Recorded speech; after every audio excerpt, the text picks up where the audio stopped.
On a de la grande visite ce matin. Ben, normalement, ils viennent nous voir une fois tous les mois, mais là, il y a eu les élections. Oui, mais c'est parce que là, c'est moi qui vais être obligé d'en prendre un peu.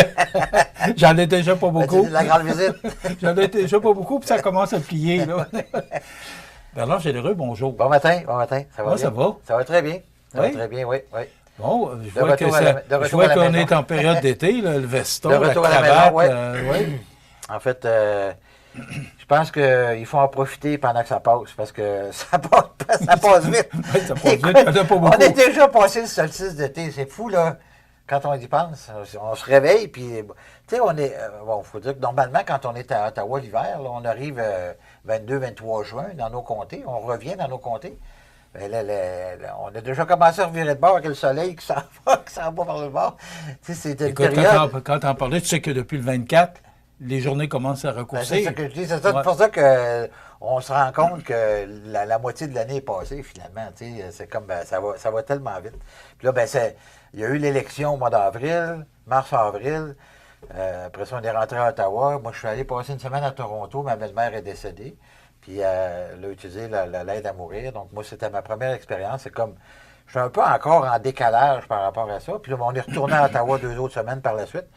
Puis là, on est revenu dans nos comtés depuis une semaine. Là, et sincèrement, ça va super vite. Là. Avec 77 municipalités, il y a des activités à tous les jours. Pas Bon, compliqué, c'est ça. là, il y en a tous les jours. Puis dans les fins de semaine, en tout cas, fin de semaine, la Saint-Jean-Baptiste, je suis pas certain, pour moi, il devait en avoir une cinquantaine là, donc, évidemment, je n'ai fait 3-4, là, mais ça reste que il y a beaucoup, beaucoup, beaucoup d'activités. là. Mais vous ne pouvez pas être partout. Là. C'est impossible. Puis je te dis qu'humainement, quand tu as un territoire où il faut que tu fasses 4 heures ou 5 heures de route aller-retour pour faire une activité, ça mange ta journée ou presque. Là, tu sais. Je veux dire, c'est ça qui est un peu dommageable parce que la représentativité, là, c'est de ça qu'on parlait quand les territoires sont inégales au Canada. Tu sais. Le plus petit comté au Canada, il fait 5,5 km². On n'a pas la même réalité là, en termes de travail. Là. C'est évident. Là. Donc, inévitablement, ça nous amène, nous, à se déplacer. Là, je ne sais pas comment je vais faire de kilomètres dans une année, mais ça va friser 60-70 000 kilomètres. Là. C'est incroyable. Là. Ça m'amène à vous poser justement cette question-là. Là. Parce que Katascomique puis le Témiscouata, là, c'est quand même un grand territoire. Il faut ouvrir un autre bureau. C'est un beau territoire aussi. Oui. Hein, c'est vraiment beau. Oui, mais quand même. Mais c'est il est beau, là, mais il est grand. Oui. Et là, bon, vous ne pouvez pas être partout. Non. Comment vous faites justement? Là, vous ouvrez un bureau. Ben, oui, on va avoir un bureau. En fait, on va possiblement prendre le même bureau qui était là de la part du député du Bloc québécois qui représentait Rimouski, les Basques, Témiscouata dans ce coin-là. Là. Nous, on a ramassé le Témiscouata, donc on va reprendre son bureau. On est à la recherche d'une personne pour travailler à temps partiel là-bas. Mais ça reste que les gens, ils veulent voir le député. T'sais. Donc, en fin de semaine, en fin de semaine dernière, je suis allé, j'ai fait 2 activités là-bas, puis je suis allé, j'avais une autre à Rivière-du-Loup par la suite. J'ai fait 400 km presque dans ma journée, là, en plus des activités. Là, ça fait des bonnes journées. Mais ça garde en forme. Oui, mais là, On va parce dire ça que de vous même. avez pris différents dossiers. Là, Oui, en plus. Oui. Moi, justement, depuis que vous êtes réélu, là, Oui. comment ça se passe une journée du député fédéral avec un aussi grand territoire? Oui. Comment ça se passe? En fait, depuis que j'ai été réélu, on a été surtout à Ottawa. Bon, évidemment, j'ai manqué une semaine, mais on était à Ottawa plus, tout le mois de juin. Et je vais le voir cet été, là.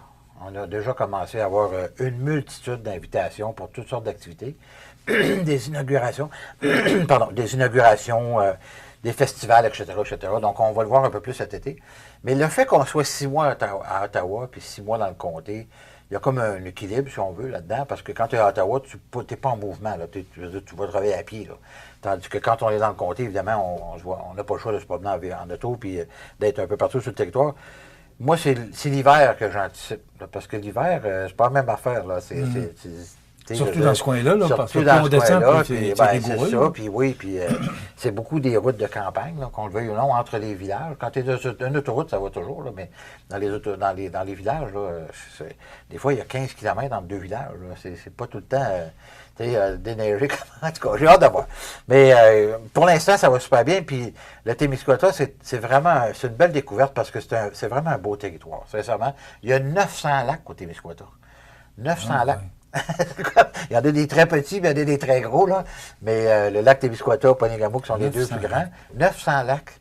Alors, moi, je suis en train de découvrir ce territoire-là. Il y a un parc national, le parc national Témiscouata sur le lac. C'est vraiment... Je ne suis pas allé encore, mais il paraît que c'est extraordinaire. Annie est allée marcher quelques fois là-bas, là.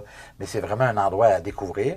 Puis moi, ce que je veux, c'est cet été, c'est de faire justement découvrir ce territoire-là à l'ensemble des territoires actuels que je représente déjà. Parce qu'on n'est pas si loin que ça, dans le fond, là, quand on y pense. Donc, ça mérite d'aller touristiquement, c'est une belle région. Ben, je me promène Poinégamouk puis Rivière-Bleue, là, puis c'est loin. Hein? Oui, ben c'est un bon... En tout cas, ça fait une bonne... C'est comme aller à Montréal, c'est 2 heures de route, hein? C'est comme aller à Montréal, pratiquement. Maintenant, là, vous êtes élu, on pense, pour 4 ans? Oui, je pense pas que ça va durer 4 ans, mais enfin... Oui, mais le gouvernement minoritaire est quasiment majoritaire. Ouais, là, avec, ça. il manque Mais, 3 députés ou 2, on ça, ne sait plus trop là, avec la Terrebonne. Là, aussi simplement que ça peut se paraître, il s'agit que, puis c'est arrivé là, dans les dernières semaines, il s'agit que de certains députés ne votent pas. Puis quand c'est des votes de confiance, s'ils ne votent pas, on peut basculer puis gagner le vote avec l'opposition. Avec le petit nombre, juste 3 députés que ça manque pour être majoritaire, 3 ou 4, là. Donc, s'il y a une bascule qui peut arriver dans un vote de confiance, on pourrait faire tomber le gouvernement. Il faut qu'ils s'occupent de leurs affaires, parce que s'il y a des gens qui ne votent pas, ils sont dans le chenoute, là, comme on dit. Est-ce qu'on comprend, Bernard, que votre chef a mentionné qu'il soutiendrait, qu'il aiderait, tant que bien que mal, le nouveau gouvernement? Je ne suis pas sûr que les Canadiens sont prêts à retourner en élection. Non, à un moment donné, c'est sûr, parce qu'inévitablement... Parce que là, on n'a pas siégé du mois de décembre, aller au mois de, mai. On ne fera pas par exprès, là. On ne fera pas par exprès, puis de toute façon, ce qu'ils ont mis de l'avant jusqu'à maintenant, d'ailleurs, c'est pour ça qu'on a voté sur C5 avec eux. On a fait des amendements qui ont été acceptés, par contre, mais c'est un projet de loi conservateur. C'est ce que nous aurions fait si on avait été là. Donc, on avait été bien fou de ne pas voter pour. Mais, puis, il y a plusieurs éléments qui sous-tendent une direction plus conservatrice ou plus à droite par rapport à ce que M. Trudeau faisait. Là. Donc, il y a vraiment... Et puis, durant l'élection, ils nous ont volé un grand pan de notre programme électoral. Ils se sont fait élire sur notre programme.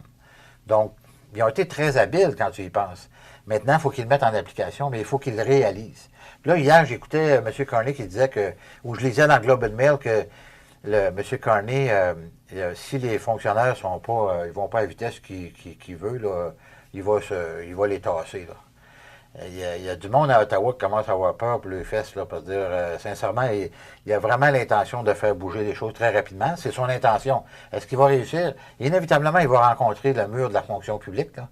Le mur de la fonction publique, ça ne va pas à la même vitesse que moi, plutôt quand on est entrepreneur. Là. Puis quelqu'un qui est premier ministre, mais qui veut faire bouger les choses rapidement, la fonction publique ne fonctionne pas à la même vitesse que ça. Là. Donc, on va voir comment ça va se faire. Là, on a appris hier qu'il voulait monter jusqu'à 5 puis là, il avait déjà dit qu'il montait à 2 On va éviter 9 milliards de dollars dans l'armement au Canada. En 2029, là, monsieur... Oui, en 2029, on va déjà être retourné en élection à ce moment-là. Mais de monter à 5 ça veut dire qu'on augmenterait de minimum 50 milliards de plus par année de dépenses. Ce serait 158 milliards par année là, du budget. C'est ça. Ben ça commence à faire de l'argent un petit peu. Là. Puis il n'y a pas d'argent à Ottawa pour se faire ça actuellement. Là. Il va falloir qu'elle trouve l'argent quelque part. Elle ne pousse pas dans les arbres, en tout cas, jusqu'à preuve du contraire. Là. Donc, oui, mais Bernard, OK. Parlons-en tout de suite. Là. Moi, j'attendais. Là, je voulais plus travailler sur le local pour la première partie, mais là, vous allez plus vite que moi. Là. Parlons-en, justement. Oui. C'est que, est-ce qu'on a le choix aujourd'hui? On regardait... on a toujours le choix. On regardait la rencontre d'abord avec M. Trump qui fait ce qu'il veut avec tout le monde, là, parce que j'ai l'impression que tout le monde est un peu à sa merci. Bon, on voit ce qui s'est passé au Moyen-Orient en fin de semaine. Là. J'ai l'impression que c'était un signe aussi d'inquiétude par rapport aux autres dirigeants de pays. Et là, ce qui s'est passé là, hier, est-ce qu'on avait le choix? En fait, on a toujours le Quand choix. on a vu le président de la commission qui a dit qu'il l'a appelé le daddy, là, le papa, là, est-ce qu'on va pas un peu loin dans tout ça? Ben, moi, personnellement, la perception que j'ai, c'est que depuis l'arrivée de M. Trump, il bouscule l'ordre mondial. Puis, parce qu'essentiellement, ce que M. Trump dit à l'ensemble de la planète, c'est « moi, je suis écœuré de payer pour tout le monde ». Essentiellement, c'est ça. On peut pas le... On peut pas. En fait, puis quand on y pense... On peut pas le blâmer. Quand on y pense, est-ce qu'il a complètement tort? Probablement pas. Il y a eu de l'abus, ça c'est sûr et certain. Puis un des éléments que le Canada a abusé, c'est justement de cette protection américaine. On n'est pas en guerre, on est un pays de paix. Ici, on ne cherche pas la guerre. D'ailleurs, on n'a jamais fait la guerre au Canada, à part que des années 1800, 1700, là, mais de l'ère moderne, là, on n'a pas jamais fait la guerre. On est allé supporter des guerres, la Deuxième Guerre mondiale, etc. On est allé défendre nos alliés, mais on n'a pas jamais fait la guerre au Canada. Mais ceci dit, la protection américaine que nous avons toujours eue, on s'en est bien servi. Ça nous a évité, depuis la Deuxième Guerre mondiale, de diminuer notre investissement dans l'armement, puis dans le soutien à l'armée. D'ailleurs, armée qui, en tout cas, moi, il ne faudrait pas tomber dans un conflit le même matin. Mais moi, il faudrait que je sorte mon 12, là, parce que, tu comprends, là, c'est ce que je vais vous dire. L'armée canadienne a perdu un peu de son lustre. Écoute, on a perdu de notre lustre, mais pas juste un petit peu. Là. La moitié des équipements sont non fonctionnels. C'était une fierté dans le temps pour les gens d'aller dans l'armée canadienne. Absolument. Puis quand on dit qu'on était un pays de paix, on était aussi des gens qui étaient gardiens de la paix dans d'autres pays. On a été à plusieurs endroits dans le monde avec des équipements, avec une grande fierté de le faire. Aujourd'hui, on s'entend que... Donc, ce que M. Trump nous force à faire, c'est de remettre de l'argent dans ce volet de dépenses canadiennes qu'on avait négligé. Bon, comme moi j'ai dit, à quelque part, dans les menaces, il y a toujours des opportunités. Et ça, c'en est une opportunité. C'est de se redonner une fierté au niveau de l'armée, au niveau de la défense canadienne, particulièrement dans l'Arctique. Au niveau de l'économie canadienne. Absolument, parce qu'on a une opportunité, encore une fois, puis Mélanie Joly l'a dit, on a une opportunité de se redonner une structure industrielle pour fabriquer des choses, parce qu'on est capable. On est capable de fabriquer. On fabrique des tanks au Canada, on fabrique des munitions, on est capable d'aller encore des avions, Bombardier en fait. On est capable d'aller beaucoup plus loin que ça. Il reste 3 minutes et demie avant la première partie. Vous restez avec nous jusqu'à la fin de l'émission, mais je veux revenir là-dessus parce que après la deuxième partie, je veux parler de vos nominations, vos nombreuses nominations. Mais de parler de 150 milliards de dépenses par année. Oui. Par année. On a un budget de 450 milliards au Canada. Là. C'est-à-dire que c'est un tiers du budget qui ira à la défense. Oui, mais Bernard... M. Trump n'est pas éternel, là. Rappelle-toi ça. Là. Oui, il y en a pour... plus long de 24, là, il y a 6 mois de fête et il en reste 3 ans et demi. Là. Mais là, je vais vous poser cette question-là parce que moi, il n'y a personne qui la pose. Ni à Radio-Canada, TVA, personne ne pose cette question-là. Pourquoi on décide de mettre autant d'argent dans l'armement depuis que M. Trump est là? Y a-t-il une troisième guerre mondiale qui nous plane au-dessus de la tête? Non. Je suis certain que les gens qui nous regardent aujourd'hui se posent la même question que moi je me suis posée, mais personne n'a abordé ce sujet-là. Je vais te donner la réponse que je crois que c'est qu'on a besoin d'un élément pour relancer l'économie mondiale. Autant aux États-Unis qu'ailleurs dans le monde. En Europe, c'est la même chose également. On a besoin de créer... Les êtres humains là, dans le monde, on a besoin d'avoir l'impression de toujours avancer. Parce que si on ne fait rien, on a l'impression de reculer. Alors, il faut qu'on ait l'impression d'avancer. Pour avancer, il faut qu'on développe de l'économie. On veut bien l'environnement, etc., mais on a besoin de travailler, on a besoin de l'augmentation du coût de la vie, les gens ont besoin de travailler, etc. Pour créer cette richesse, on a besoin de trouver des opportunités pour investir. Et là, l'armement, les guerres, etc., ça redevient un élément fondamental pour faire rouler l'économie. Pas drôle quand on entend ça. Non, mais moi, c'est ma philosophie. On sait que la guerre de 39-45 a fait travailler. Moi, j'ai été plusieurs années à Sorel, Marine Industrie, dans le temps. Mais on n'est pas en guerre, mais pour avoir la paix, il faut préparer la guerre. Alors, c'est pas compliqué, là. On prépare la guerre. Donc, mais on va avoir la paix.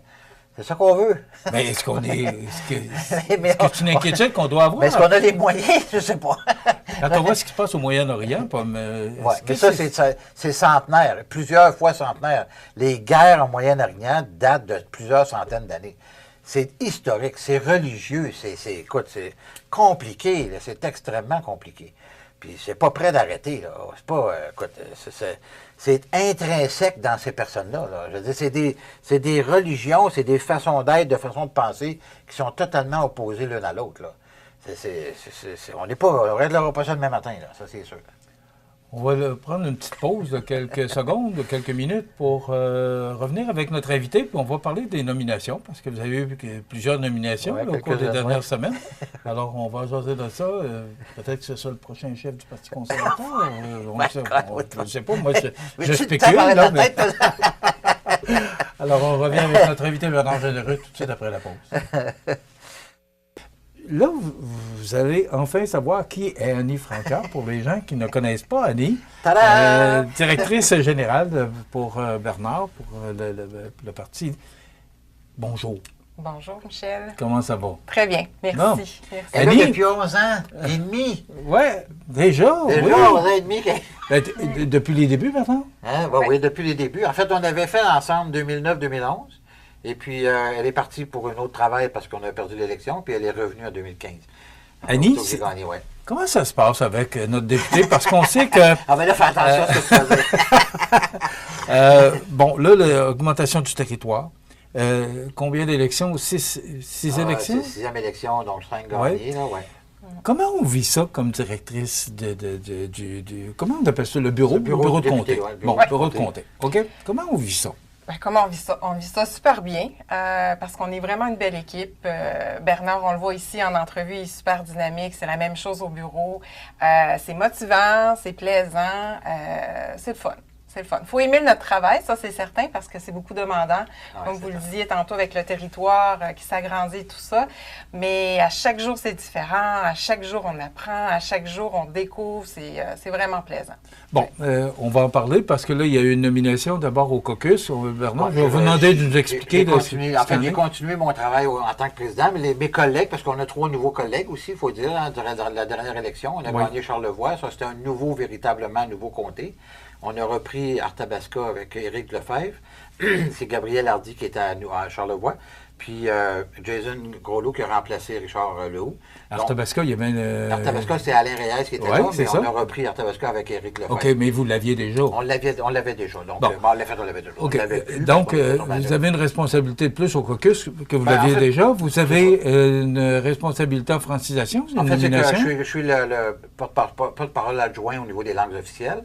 Mais j'ai aussi été nommé dernièrement, puis ça c'est une grande fierté pour moi, au niveau de Patrimoine Canada, le comité, c'est un comité très important, parce qu'on parle évidemment de l'identité canadienne, on parle des langues officielles aussi, mais de tout ce qui s'appelle les arts, la culture, le développement du territoire, si on veut. Il y a vraiment il y a beaucoup, beaucoup de choses à faire à l'intérieur de ça, et c'est un département où il y a beaucoup de subventions pour tout ce qui est la culture, l'identité, etc. Donc je te dirais que pour moi, c'est une grande fierté d'être sur ce comité-là, parce que ça va nous amener à avoir des dossiers très importants à gérer dans les prochains mois. OK. Alors, ça occupe beaucoup le député, mais ça occupe beaucoup Annie, un grand territoire, 3 nominations. Ça veut dire que le député qui aussi doit siéger à la Chambre des communes. Ouais. Donc, c'est vous, Annie, qui avez la responsabilité du bureau. Ça va être des nouveaux défis. C'est ça, mais ça demande quoi? Parce que vous n'êtes pas plus de monde, là. En fait, on va avoir une personne additionnelle au Témiscouata. Oui, mais ça commence à faire un grand territoire pour une personne à temps partiel. Oui, non, c'est ça. Alors, Annie, c'est Annie que je vais avoir la réponse. On voit ça parce que ça demande de la planification. Ça demande... Totalement. Mais, Michel, on est vraiment une bonne équipe. Tu sais, les personnes à notre bureau à Montmagny, ici, avec Annie Boutin, à Rivière-du-Loup, avec Denise Bossina, c'est des femmes d'expérience. Vous avez quelqu'un à Ottawa aussi? Oui, Aya qui est à Ottawa. Alors, c'est toutes des personnes avec une expérience qui sont là depuis plus de 5 ans. Alors ça paraît, là. Fait que la charge, la gestion du bureau est pas importante, là, parce qu'il faut toujours en avoir une.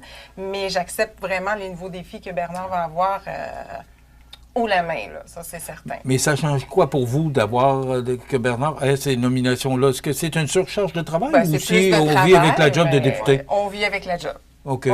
Oui. Mais comme je disais, quand tu aimes ce que tu fais dans ton travail, tout va bien. Ouais, on a un équilibre. On a un partage, c'est ça. Annie, c'est mon alter ego dans le sens. Quand je ne suis pas là, c'est elle qui me représente. Donc, elle fait beaucoup ce travail-là dans le comté, par les 6 mois où je ne suis pas là. Puis à Ottawa, bien, ailleurs, j'étais sur le comité de l'industrie, qui était aussi un comité très important. Mais avec patrimoine, je dirais, c'est un comité, à tout le moins, mais minimalement à la même hauteur, c'est en termes de travail, j'entends. Là. Puis patrimoine, ce qui fait la différence, c'est que je vais être le seul Québécois sur le comité de patrimoine. Donc, on parle ici là, de C18, C11, par exemple, que le gouvernement a passé sur toutes les lois par rapport à Internet, etc., les GAFA de ce monde. Tu sais, il y a beaucoup d'analyses et d'études que je devrais faire pour être capable de bien représenter le Parti conservateur à l'intérieur francophone, à l'intérieur du comité, pour être capable de défendre nos points de vue conservateurs par rapport à ça. C'est que nos points de vue sont différents. Nous, la liberté d'expression, pour nous, c'est fondamental. Le gouvernement n'a rien à voir là-dedans.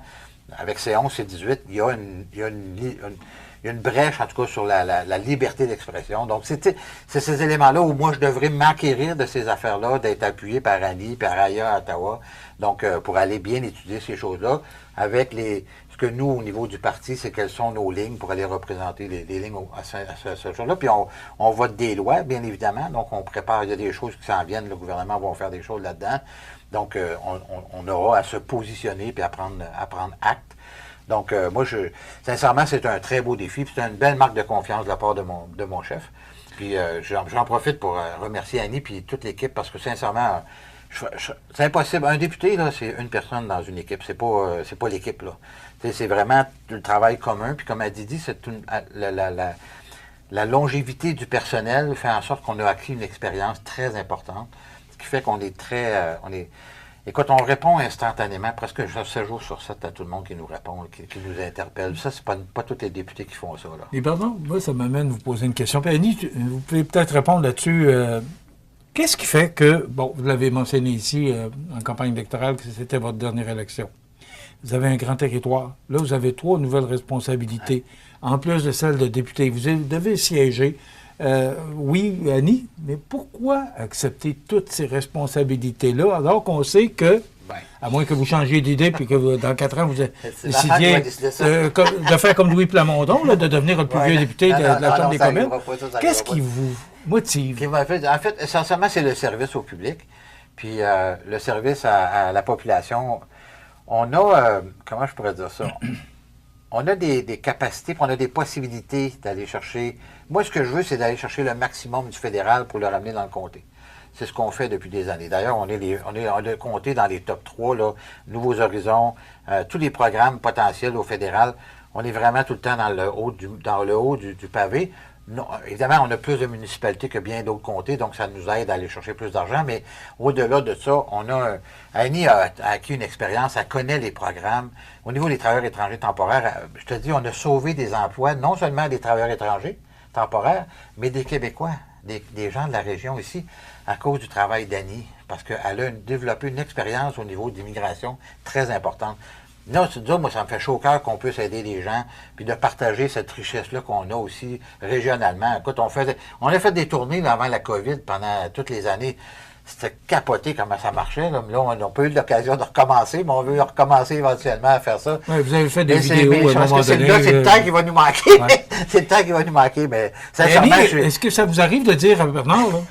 Oui, ça y arrive. Parce qu'on connaît, le personnage, là. Au début, je dirais que le wow, il était pas trop fort, là, mais là, avec l'expérience et tout ça, avec le temps, là, Bernard, quand il me regarde, il dit « OK, je pense qu'on va prendre une pause, on va prendre un petit break. » Est-ce que ça vous apporte plus d'ouvrage, le fait que Bernard prenne plus de responsabilités, ça vous amène à vous impliquer plus au niveau local?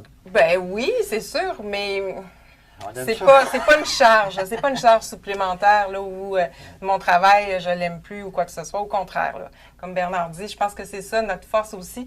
Le public, nous, on aime aider, alors c'est plaisant. Il reste moins d'une minute. Ben, merci Michel d'avoir accepté. Oui, c'est parce qu'on parle toujours d'Annie à chaque fois, puis là, elle est derrière les caméras. Alors les gens maintenant vont la reconnaître rapidement.